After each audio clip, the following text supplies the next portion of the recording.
let's move to the next panel discussion on the topic of outlining the tech-led innovation in admission, enrollment, assessment, and accreditation. Let me invite Sandip, Sane, Director, ASMs, IBMR. Dr. Lakshmi Mohan, Director, ITM Business School. Dr. Ganesh, Director, Pune Business School. Nirpuma, Dr. Nirpuma. Yeah, Nirpuma. I don't want to pronounce it wrongly, so I'm just holding back. You can help me with that. Associate Director, MIT World Peace University. Dr. Prashant, Gundawar, Director, Sterling Institute of Management Studies. And then we have Nikunj Doshi from the Chief Business Officer from Propelld.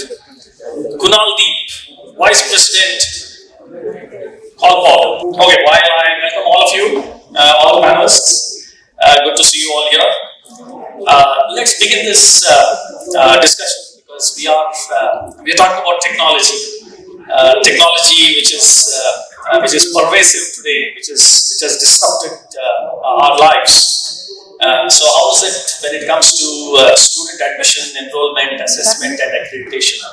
Right. So and the common thread could be how is it that the NEP, which is top of the town, will help in first of all improving the gross enrollment ratio, which is your admissions, and how will probably the assessment also change when it comes to your institution per se, and in general, how will that change in the due course of time? So maybe anybody can pick it up and we start. I throw it open. Yes, please. Yes.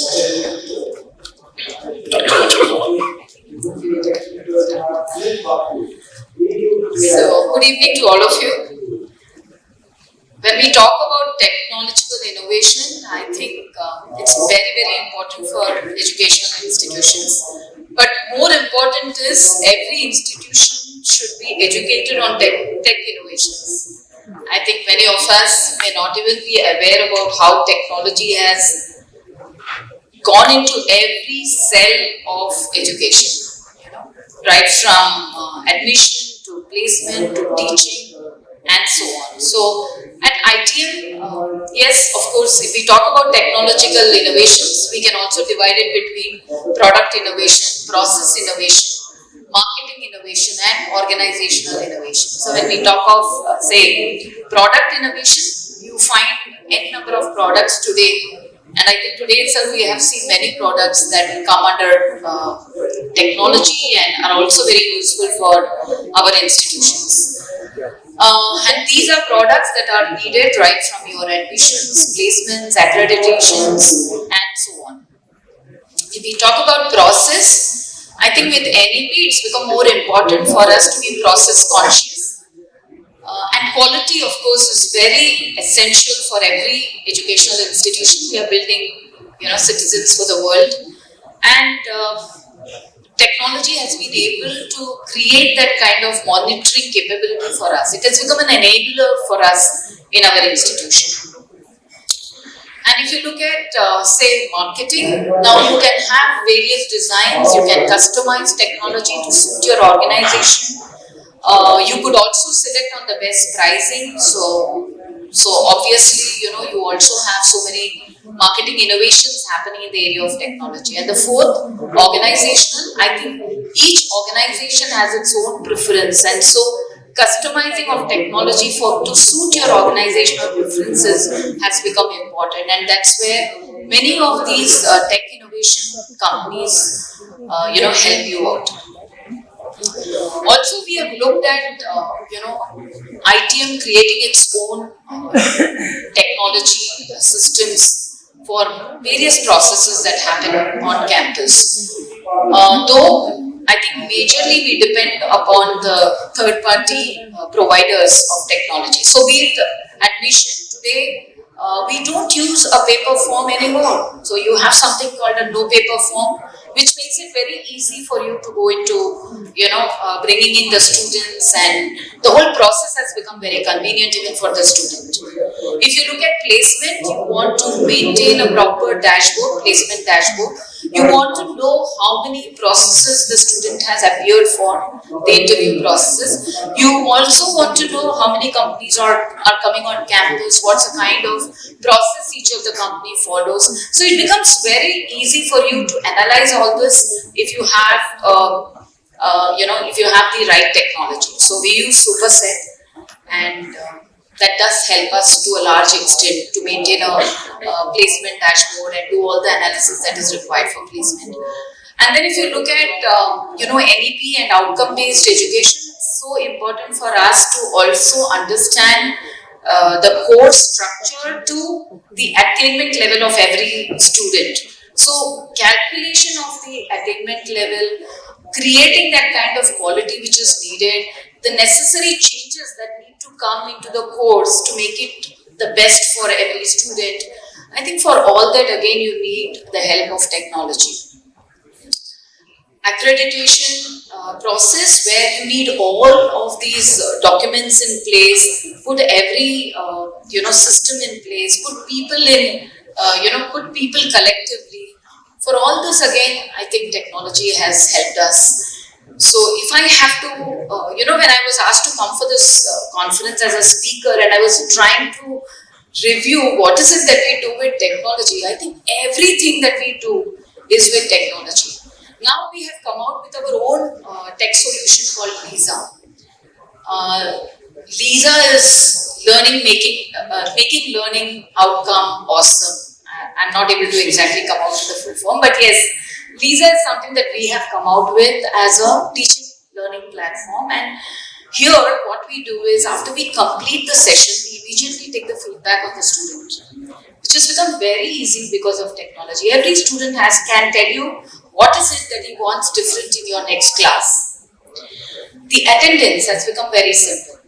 In an online class, it is easy for you to understand who is the student who is not paying attention, because the analytics will give you an understanding of which is the student who has just gone off key while you were teaching. So many changes or transformation that has come into education, and I think everything is aligning also towards the national education policy and the requirement to maintain quality in educational institutions. I think that's what I would want to say.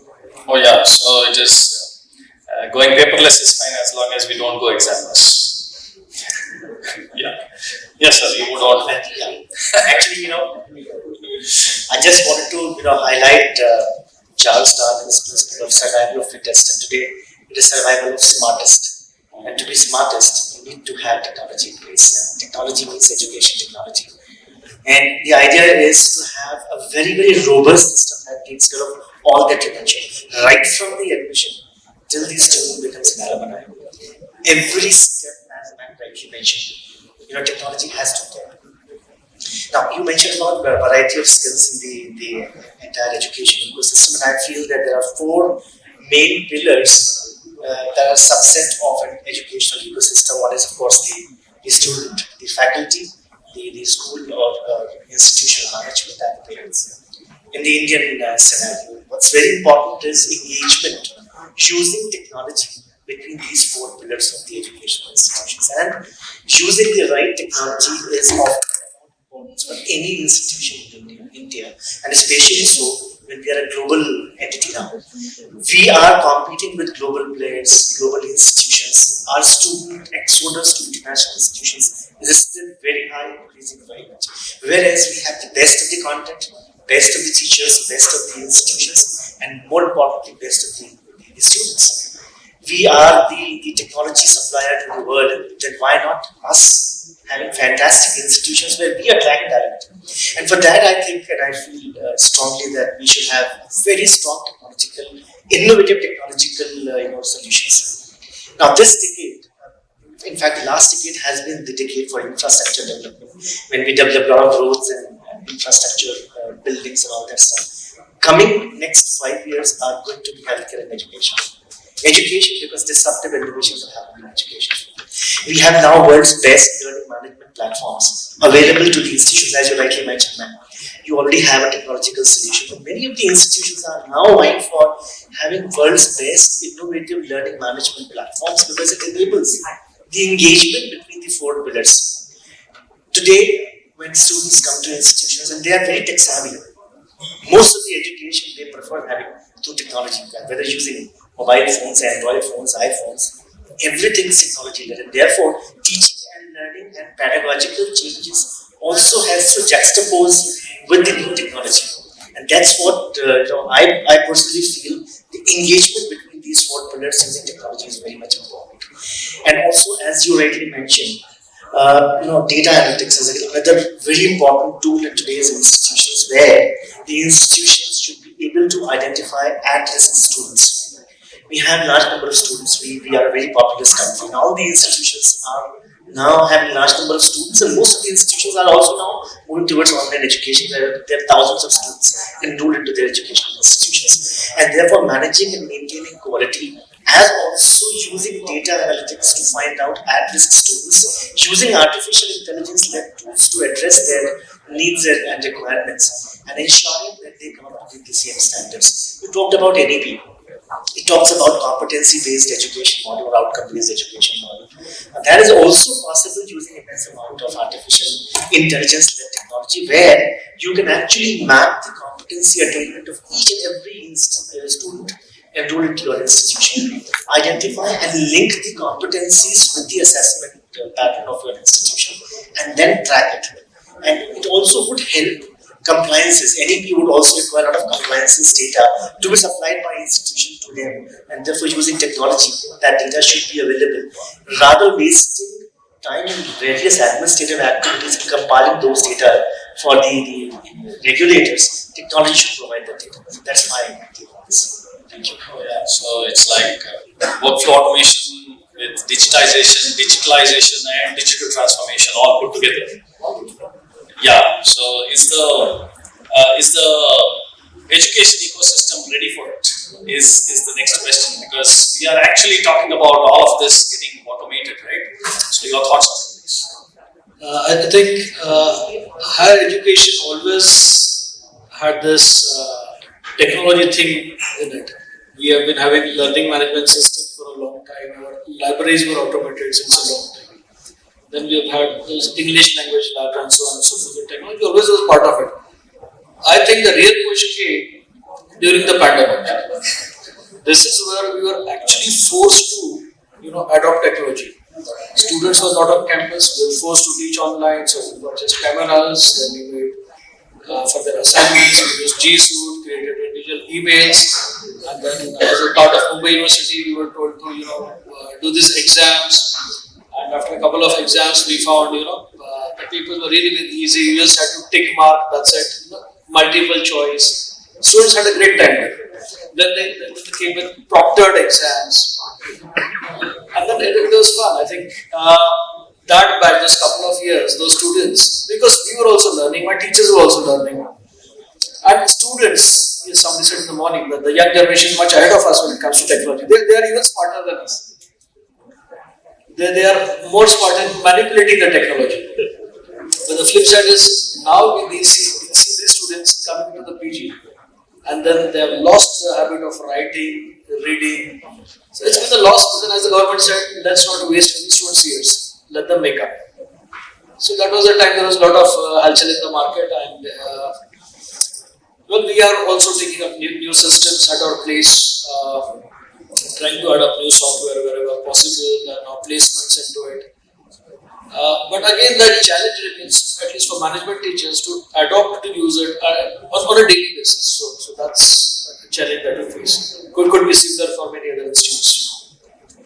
So that's my take on technology into education. Okay. Yes, please. I think Madam is waiting. Nirpuma, is it? Yeah. Okay, till the time I get the second name. Okay. Yeah, I'll just add up what he's saying. Yes, technology has got huge scope as far as admissions and academics are concerned. Now, for example, the mundane work which generally most of the institutes they do it when the application comes. Now this can be easily automated. There is a huge scope for the automation. Second important thing which I feel is when student goes for the application, he applies for particular course. Now there are two things which are happening. One is if edtech companies, because I feel institutes would find it a bit difficult to adopt AI, ML and all this stuff. But if any edtech company can do that, that is, at the initial phase itself, a student would be able to understand whether he is going to get admission in particular institute or not. This is number one. Second thing is, as far as institute is concerned, once the application comes to institute, the institute also will have knowledge whether the student will stay with the institute or whether he'll take admission or not. Now these are the things which certainly is possible if you have enough data and if you use the technology. Second important thing is this is something we call it predictive analytics. Now here, as you see in Netflix, they ask you which sort of movies you like or what is the genre you prefer, and then automatically you start getting those sort of stuff. Yeah. Similarly, if edtech companies, we are using CollPol, so I was having a discussion with Kunal, and if edtech company can put this feature that when a person is applying, if they are able to understand his interest. For example, somebody would be more interested in infrastructure, somebody would be more interested in placements. So if we click placement, then automatically he should start getting information on placement of that institute. And you should give him so much of data or the information that even he should be able to have information of alumni or what alumni 20 years back or the person who passed out 20 years back, what he is doing it. Right? To that extent we can go. So depending upon his interest or what he would like to go, we should be able to give that information. And finally, there is something also known as prescriptive analytics. So once you have all this information, his interest and all that, then again it can be automated that the system or the, I can say ERP or whatever we call it, it can give him information that this is the specialization or this is the subject you can take it, and probably this is this sort of placement you can have it, or this sort of career you can have it, because since the data is available, and also for the academics also and for him also, he can easily it can be predicted or it can be given information that what sort of certification or what sort of study he has to do it, so that a particular you can say career he can go ahead and have that. So all these things I feel can be easily automated. Okay, and yes, the life of faculties and the counselor really stop when they give information to students and still they are totally unaware whether it's going to take admission or not. That can be very useful. So applying some advanced machine learning algorithms and predictive prescriptive analytics is something that would definitely help in probably pointing in the right direction. The choice would be ultimately the humans who will make it. It will not be completely dependent on the machines. So that's good to know. Thank you so much for your input, sir. So, over to Nirpuma Kocherlakota. Did I pronounce it right? Absolutely, spot on. Thank you so much. Okay, so over to you, ma'am. Thank you so much. firstly, I would appreciate the opportunity that we all have and share our thoughts with the industry, the edtech industry. Well, more so for the last 2-3 years, we've been working together tirelessly with the edtech companies. Pandemic and post-pandemic is when we've really come together to find solutions. Earlier, there were stopgap solutions just to take care of the operational issues at the university, but now is where the innovation is playing an important and a very significant role. Now, coming back to NEP, because the thread that we're talking about or we're pulling out is the NEP, we need to work together when actually we start implementing NEP, especially when we talk about academic bank of credits. How is that implementation going to happen? I'm sure it cannot happen without having robust technology across universities in India. Now today we are talking about 1100 universities and roughly 40,000 colleges and institutions. So who is going to bridge all of that? So that is going to be the role of technology in the coming years. And for this, educating and building or capacity building of faculty members, the people who are on ground going to work with are going to need this. A lot of us will need that, including myself and most of my colleagues who are on this panel today. So that is going to be one big role of technology going forward. Second would be to bring down the costs or to make it a more cost-effective product. Because we are not looking at tier 1 cities or tier 2 cities. We are looking at, as rightly pointed out, we are looking at So we are looking at the exchange of credits which are going to happen in future between the colleges and between the universities. So that's going to be the future of technology. The next thing that we already have, I'm sure this was envisaged before, that we already have in bits and pieces is a digital locker. Well, I'm sure most universities have still not got there yet. So we have technology that was to build a robust NEP implementation plan. However, we have not reached there. So I think that's another thing that we need to look at. The next NEP point would be the multiple exit and entry points. How are we going to match that? What are the tech solutions that we can have? I think the tech companies here, the edtech companies here, should closely work with all universities or the select few. Like they usually prefer the IITs and the IIMs, but let me tell you, there are better universities that can cooperate with you to get to the solution. Right? Thanks so much, ma'am. Yeah, you agree. Yes. So we want to see more tech companies work with our students, be with us. We could have a Center for Excellence probably created to address these issues. They are not just operational issues. They are issues of an entire education community that we need to address. So thanks. I'll just pass it on to my colleague here. Hi, good afternoon everyone. This is Kunal from CollPol. So I would like to touch upon a couple of points what have been raised by the fellow panel members.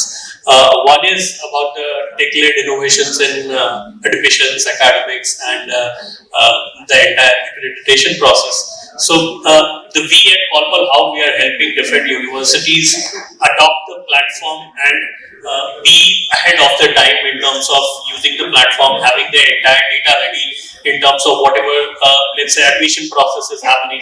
You have data ready at the click of button, how many students have taking admission on a day, or different kinds of analytics, what you can, let's say, derive from the platform. Similarly, in terms of academics, like what ma'am just now said, with the new NEP policy coming in place, there is different kind of operational challenges which are going to come, like what ma'am rightly pointed out, the multi-entry, multi-exit, the academic bank of credit. Similarly, there are an upbeat number of challenges which are going to come up in the higher education space. Without help of technology, it will be really difficult to implement the kind of operational challenges the NEP will bring along. So that's where our endeavor is to be NEP compliant. So we already have the CBCS, the Academic Bank of Credit. So we are building on as the new notifications are coming, be it in terms of accreditation or be in terms of getting the new policy implemented. So that's where CollPol is trying to strive in terms of providing such innovative solutions to the campuses. We are already working with almost 150 plus universities and colleges across India in terms of helping them digitize their entire operation. We completely digitize the student life cycle of a student right from the admission till the day they, let's say, pass out from the university, take their transcript and degree certificates and post that to the alumni.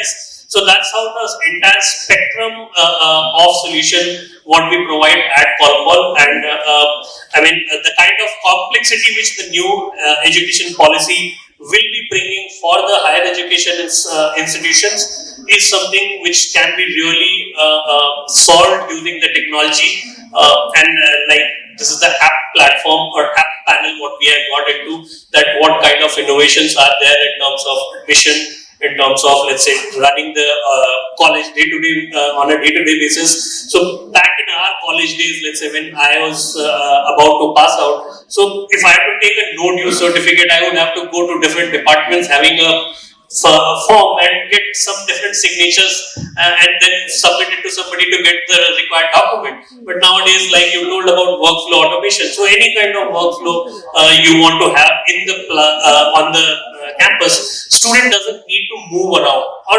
anything related to approval. You don't need to really move around different desks. And the process is completely automated. So it's not only about your admission, your accreditation or academics, it's all about the general experience what we are trying to provide to the different stakeholders. Could be your admin staff, could be your academic staff, could be your students, and how well we are trying to integrate the parent part, which majority of the higher education institutions tend to miss out because we are not involving the major decision makers.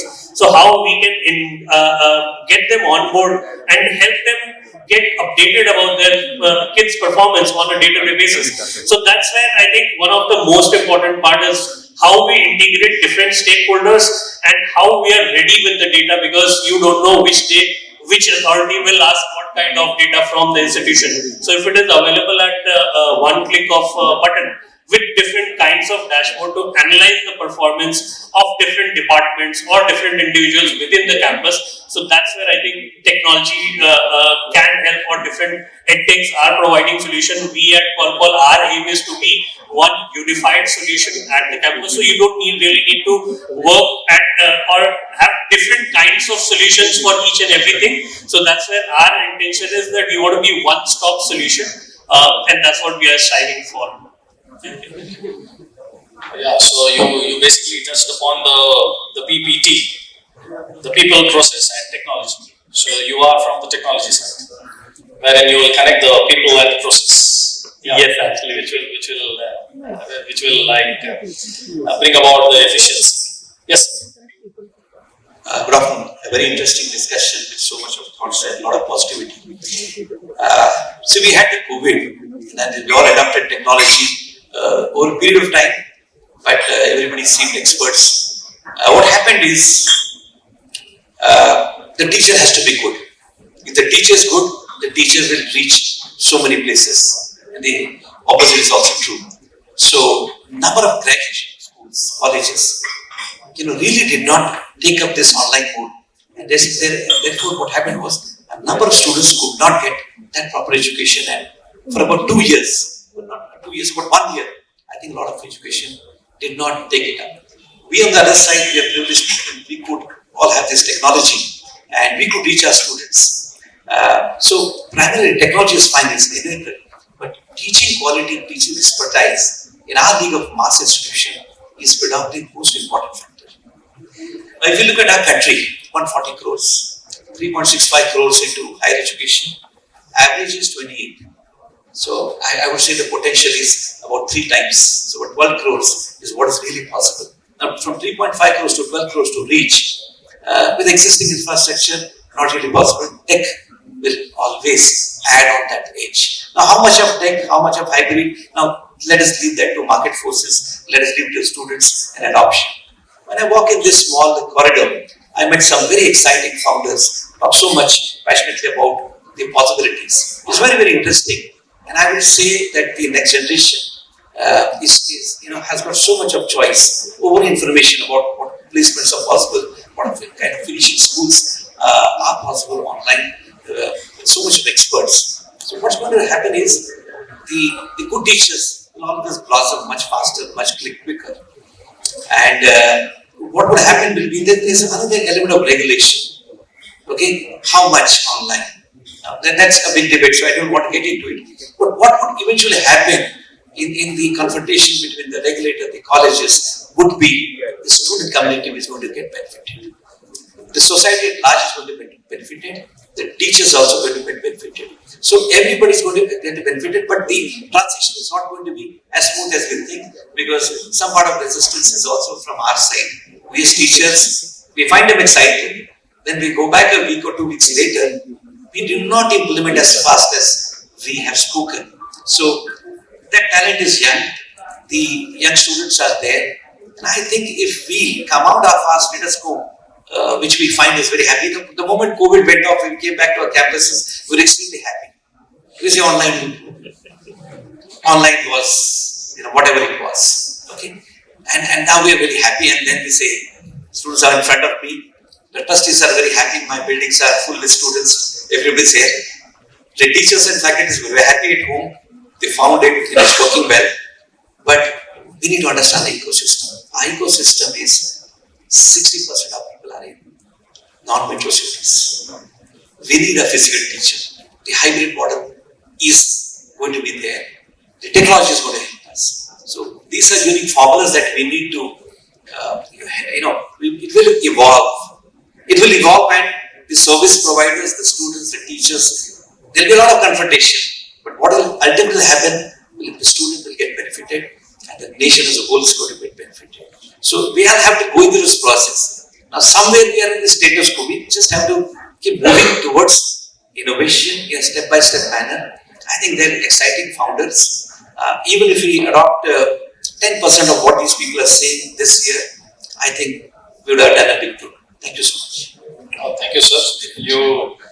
You addressed on not just the admission part of it, but the availability, the accessibility, and the adaptability of it. So the final thing would come to affordability, and for that we have the Propelld folks. Thank you. So I think two very interesting discussion, and we would start with what sir ended with on technology. When lockdown, people used technology so much that if you were ready with the technology, like people over here were privileged and used that particular thing to so much go on. And there were colleges which I know past students just like that, because they cannot have the capability financially to implement all those things. Now, fortunately, Propelld is part of this ecosystem, and we are part of every strata. So we are with Byju's of the world also, and we are with all universities also.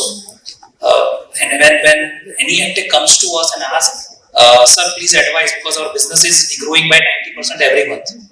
And when I ask them, where is your workforce? And they say, sir, our 99% workforce is tier 1 city. I said, boss, you don't understand, education is all about faculties and now infrastructure. Because बच्चे को दोनों चाहिए, बच्चे को faculty भी चाहिए, बच्चे को infra भी चाहिए. थोड़ा सा classroom 19-20 चलेगा, cafeteria अच्छा चाहिए. That is what I understand nowadays. And somebody rightly pointed out that placement is most important part as well. And nothing wrong in that, of course. So when I advise them, why not you are going to tier 3 cities, tier 4 cities, or you go 100 kilometers away from tier 1 cities, they say, sir, वहाँ नहीं बिकता है. वहाँ नहीं बिकता है क्योंकि आपको बेचना नहीं है.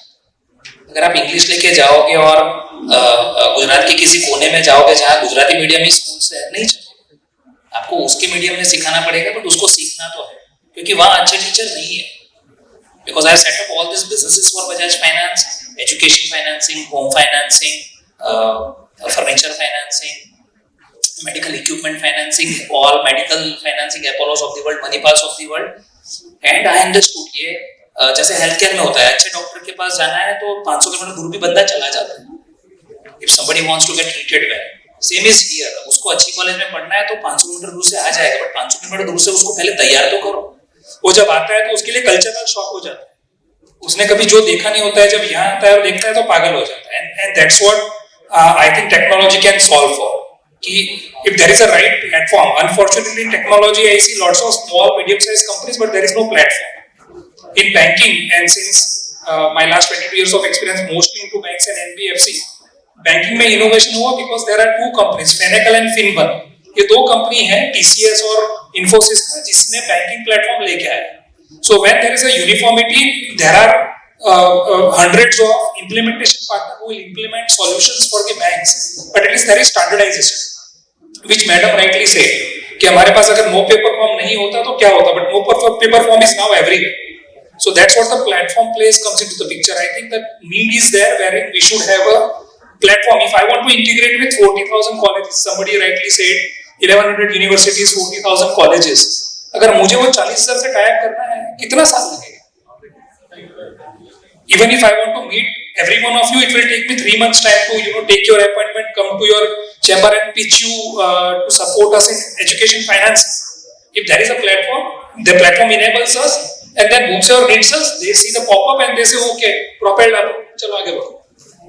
So the time is come for the standardization. Time is come for some big player to come in, and I give 2 examples. First is previously we all started using smartphones with Nokia. Nokia was only one company using Symbian software, but then Android came and Android took over everything, right? So I feel the platform play is here to stay, and platform play has to be there to drive affordability, to drive the usability, to drive the portability. If CollPol is at 150 colleges and they want to go to 2,000 colleges, how many infrastructure will need, how many people will need, how many time they have to go and visit? If some platform is there where you can write in, I think speed will be there. Same is with you, sir. Right? And I think as and when I meet the decision makers in almost all universities, they say yes, we need solution provided. In terms of we chasing banks for financing, if financer is coming to us and making our life easy, we are ready to help you. And that is going to stay. So I think time has come to use the technology and make everybody's life easy. He rightly said student, parent, college, and then academic, right? And all 4 things, technology has a role to play. Thank you. Thank you so much. In the paucity of time, I think I'll not go into summarizing, which we have already done.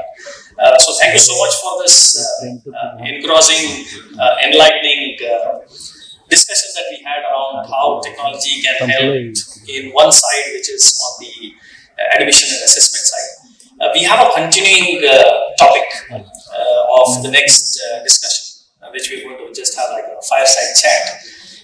So if I may request you to just have the front row, we will finish the fireside chat and then get you back on for the felicitation.